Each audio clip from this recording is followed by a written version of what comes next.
Hi అండి అందరికీ. ప్యాన్లో 2 స్పూన్లు ఆయిల్ వేసుకుని గుడ్లు ఘాటు పెట్టుకొని ఇప్పుడు 1 నిమిషం వరకు వేయించి తీసుకోవాలండి.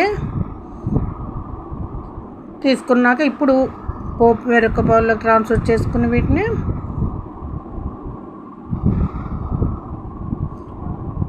అందులోనే పోపు పెట్టుకుని 1 స్పూన్ శనగపప్పు, 1 స్పూన్ మినప్పప్పు, 1 స్పూన్ ఆవాలు, జీలకర్ర 1 టేబుల్ స్పూన్, ఇందులోనే పచ్చిమిర్చి, ఎండుమిర్చి, కరివేపాకు,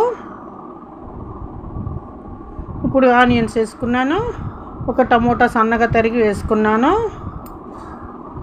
పసుపు 1 టేబుల్ స్పూను, కళ్ళుప్పు టేస్ట్కి సరిపడినంత, ఒక 1 మినిట్ వేయించుకొని పులుసు పోసుకున్నాను. 50 గ్రాముల వరకు చింతపండు గుజ్జు తీసుకొని పోసుకున్నాను. లైక్ చేయండి, షేర్ చేయండి, సబ్స్క్రైబ్ చేయండి.